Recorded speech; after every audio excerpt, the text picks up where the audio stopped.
We always take it a notch higher through informative and intellectual debates here on the show that gives you the best high school debates in the country. This is the Great Debaters Contest Season 9. I am your host, Chris Boru. And I am Esperanza Kapanga. In today's debate, we are going to weigh between free healthcare and free education with the motion, the government should prioritize free and quality healthcare over free education. In the proposition, we have the lovely ladies from Our Lady of Mercy Girls High School. And in the opposition, we have the gentleman from Nairobi School. Proposer number 1, you have 3 minutes. I had a story of a young lady who was misdiagnosed. 5 different doctors, 5 different hospitals, all got her condition wrong. Now, I'm a big fan of free lunch, but what is one to do with free education if even after receiving it, we still get paraprofessionals, ignorant doctors who lack knowledge concerning certain conditions? My name is Gidwa Irene from Our Lady of Mercy Secondary South B, here to non-regrettably propose to the motion that states the government should prioritize free and quality healthcare over free education. Now, what is to prioritize? To put tasks in order of importance, so that you deal with that which is important first. Quality, how good or bad something is. Does it have more pros than cons or more cons than pros? So as we stand for free and quality healthcare, we ought to ask ourselves, what are the benefits of this free healthcare over free education? Now, free healthcare provides the basis for long-term economic development. Through education, children can learn, adults can earn. How do we expect them to develop our economy if they're too weak to walk? Some of them are literally heading to the grave, simply because of infections and diseases that can be treated if healthcare were to be made free. Just the other day, our current president, His Excellency Uhuru Kenyatta, visited Kisumu County for certain activities. But key in his program was the launching of universal healthcare, not just in Kisumu, Isiolo County, Machakos, Nyeri. Now, I'm not surprised, and neither should you, that universal healthcare, unlike education, is part of the Big Four agenda. That the government, the president, is working so hard to provide free and universal healthcare. We all know how hard it is to be made from an education, how lazy people are becoming to just attend a lecture. Free healthcare will do us good. According to www.theguardian.com, 100 million people worldwide are being pushed into poverty. 50 million more of these people are suffering financial catastrophe. Why? Because of financial expenditure. Financial expenditure. Now, is it even logical to offer someone free education? Is it even logical that someone with all the penny in their pockets on healthcare then end up on the streets begging for food, clothes, shelter? Look at countries like UK, Norway, Netherlands. These are countries which their governments have provided free healthcare for their citizens. Their mortality rate is very low compared to the people who are being born. Their life expectancy it is at 81.3 compared to that of Kenya, which is at 66.7. Medical cost. Just the other day, Kenyatta National Hospital detaining patients, 187 patients, 387 dead bodies because of healthcare expenditures accommodating to almost 6 billion. So look at the bigger picture. Don't be a spectator. Be a citizen. First proposer, you have 3 minutes to make a statement. Comparing between our education and free education and health, free and quality health, is like comparing how carnivorous a lion is to a cheetah. Both of them are carnivorous. Faustin Mboko from the Nairobi School, ready to oppose the motion that states the government should prioritize free and quality healthcare over free education. First of all, what's a government? A government is a group of people responsible for controlling or governing a state. Should is a modal verb to make a strong suggestion.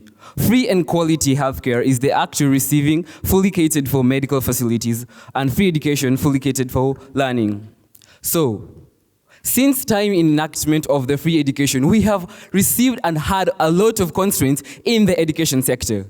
By prioritizing, which actually means to put important tasks tasks or problems, meaning our education sector is facing a lot of constraint, a lot of trouble in the education sector. Would we rather put our money in the health?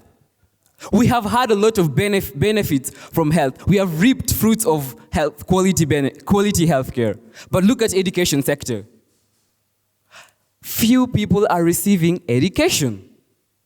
So by the government prioritizing education, that person right now living in the marginalized area can receive education. And by receiving proper education, which is obviously free education, they can further help themselves in their healthcare. They can also have that awareness. On to my second point. Investing in education is like investing in all the sectors. Do you know that by investing just in education, you have already catered for healthcare? Since education builds on healthcare and not healthcare builds on education, I believe you do know that, don't you? By providing free education to the citizens of our nation, they can create awareness on some little diseases that can actually be prevented. There's no need to see a doctor if you can actually educate yourself and better your life. I'd like to give you one question. Would you rather have a country of unhealthy and educated citizens or a country with healthy and uneducated citizens? Being smart and intelligent as you are, I believe so, you will place your bet or your gamble where you have the highest odds, which is obviously education. You want to reap benefits of health. So why not go to the source? The source of quality and free healthcare is through education. Thank you so much, lovely audience.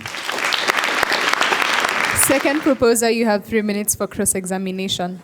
A wise man once said, "The greatest wealth one can have is health." My name is Faith Kaleche from Our Lady of Mercy Secondary School, South B. First of all, our opponents here, they asked a question. Would we rather put our money in health? Yes, because there are people who are dying. Do you want to tell me the number of people in those hospitals that are dying are not educated? All of them? All that percentage? Of course, there is a percentage that some of them are educated. We are talking about someone's life. Let me inform you, education is important, yes, but healthcare is urgent. It is very urgent. So on to my first point. In countries like Japan, Greece, where the government is providing free healthcare, there is low mortality rate. Giving an example of the Beyond Zero campaign by our First Lady, it has helped reduce infant mortality rate. Why? Because mothers are accessing free maternity service that are of quality. Now, if the government invests more in the healthcare department, we can also reduce the mortality rate for the youth, the children, adults, and even the elderly. It is time for us to think critically of issues that are more pressing in our society. On to my second point. Provision of quality healthcare is a right under the United Charter of Human Rights. It is also under the Constitution of Kenya, Section 53C, that clearly states every child has the right to basic nutrition and healthcare. Now, I am here to display facts and figures. Do you know that the proposed budget for the 2019-2020 financial year, the healthcare department was allocated 62.7 billion. Imagine, 62.7 billion. And the education department was allocated 442.33 billion. Now my question is, why all this money? We still have street children. We still have people being diagnosed with cancer.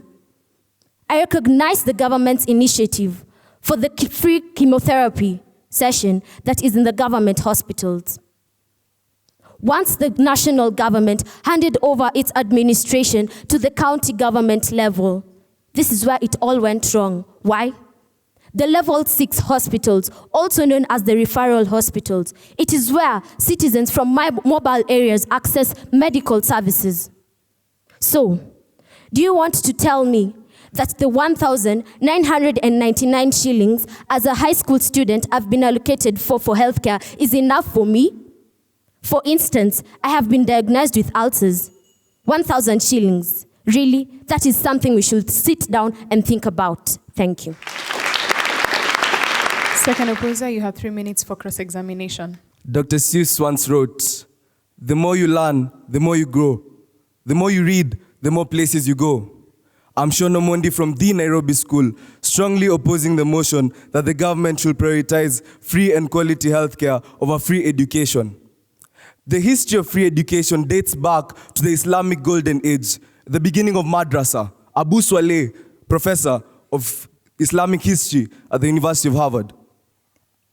We're able to understand that the Islamic Golden Age marks the beginning of scientific revolution in the Islamic era.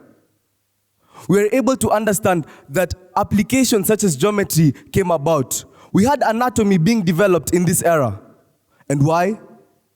Because they prioritized free education. I'd like to talk about the litigation behind education. The litigation behind education begins at 1965, when His Excellency, the late Mzee Jomo Kenyatta, started the commissions to review the education systems in Kenya. For he said that he wanted an education system by Kenyans, for Kenyans, that will help the Kenyan people. The Harambee philosophy. I am sourcing this from Evolving World History, Book 4, on national philosophies. We're able to understand that Mzee Jomo Kenyatta had an idea of removing illiteracy from our country. And why?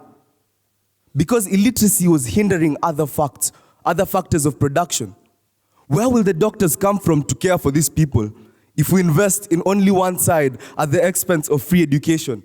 Where will the doctors come from? Will we outsource labor? How expensive is outsourcing labor? I'd like to remind us all that the education sector has put in litigations such as the Health Act of 2003 that started free primary education. We also have the Education Act of 2013 that brings about 100% transition. We also have the Education Act of 2017 that is putting in place the new curriculum as we speak. What does the healthcare system offer for us? Are there litigations? Are there structures where we're putting our money in? You do not invest in a basket that has holes, do we? We ensure that the basket is well woven, it's well sewn, that we may put our money in. When we give free education the pressure it deserves, we will be able to create a Kenya for all. I'd like to remind the proposers that healthcare is universal. WHO is currently investing $2.6 million per month in Kenya, just for healthcare. You have the US aid coming in. We have all these international organizations, including the private sector under the Aga Khan, putting money in the healthcare sector. But education is an individual problem. So we need to factor in our individuality, our own problems, that we may be able to grow as a country, that we may be able to spread over and create a better society. Thank you.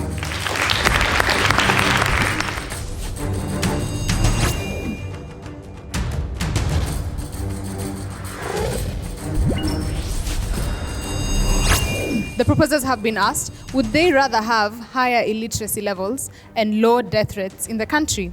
The opposers, on the other hand, have been asked, with the risk of brain drain and even people not using the education imparted upon them, is it really a guarantee that education is an investment in all sectors of our country, including healthcare? Proposer number 3, you have 3 minutes to respond.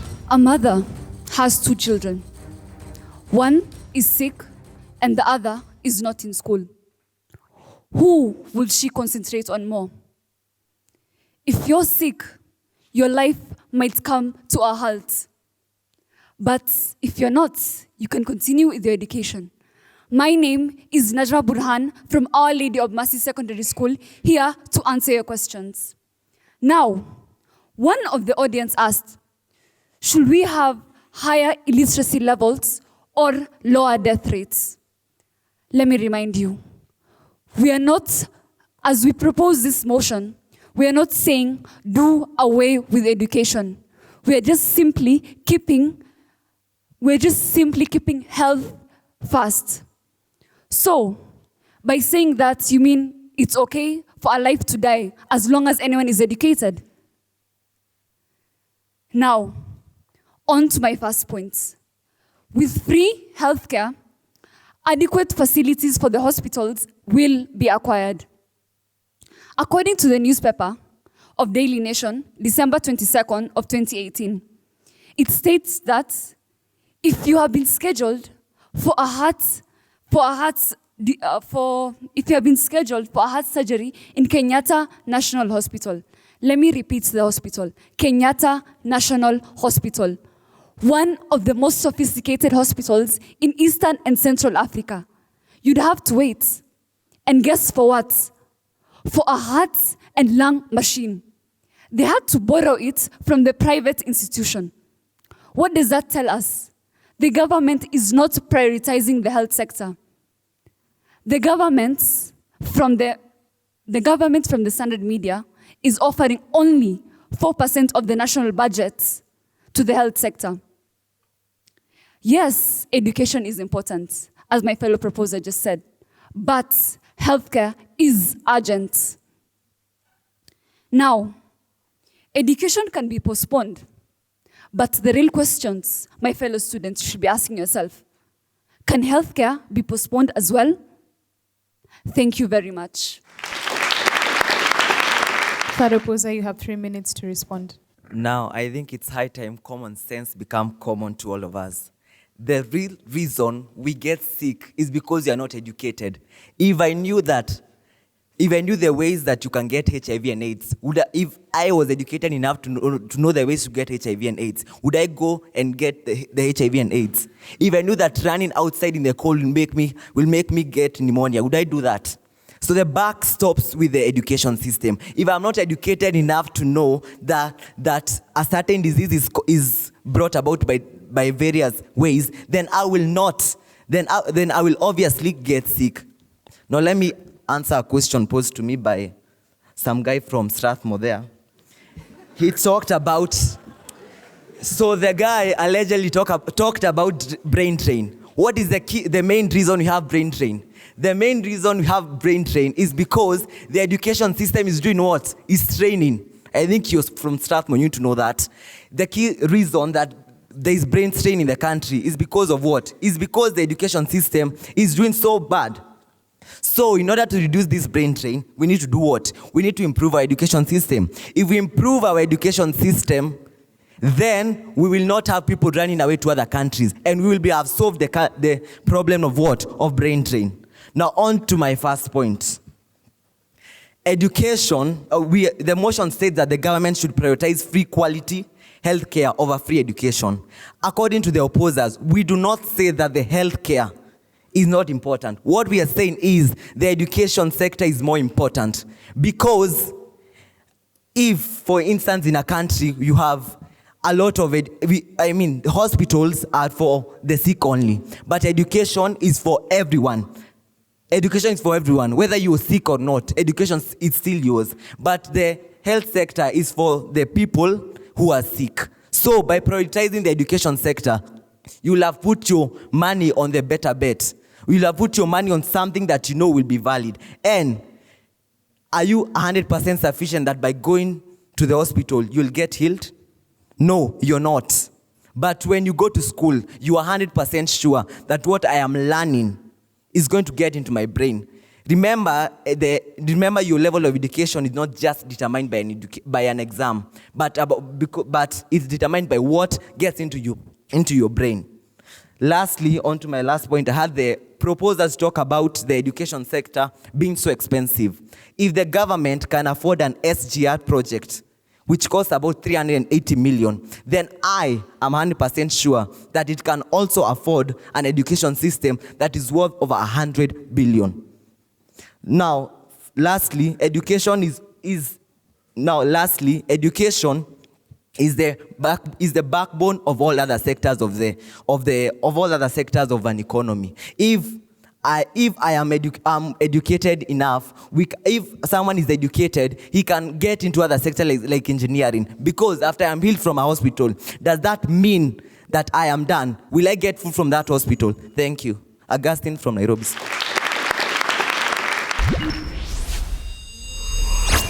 Proposers, you have 1 minute for your final statement. Newton's first law of motion. I'm sure those who are calling for free education know it offhand.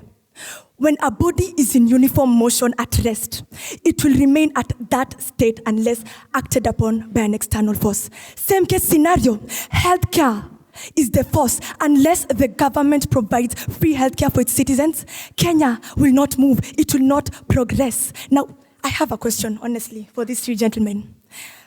Isn't it quite embarrassing to ask for free education, knowing that even after it was introduced in 2003 by President Mwai Kibaki, we still have children who are supposed to be in school, not going to school, begging out there on the streets. Some are being introduced into forced labor by their parents. Isn't it quite embarrassing? Now, let's not be spectators of this motion. Free healthcare is most important. So give us quality education first. Give us quality education, then we might consider talking about free education.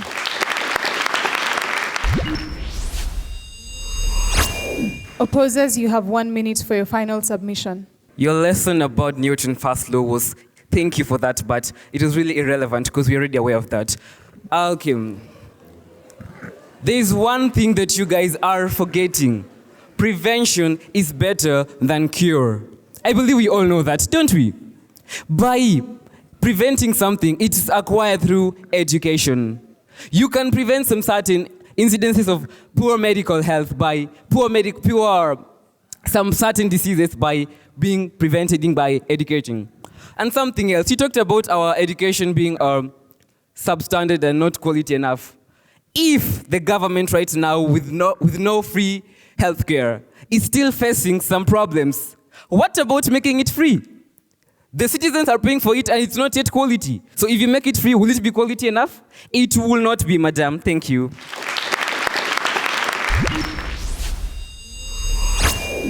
To the girls, Irene, you are going places. This is quite good. You are composed and you are sure of what you are saying. That was really very good. You have a good flow of information.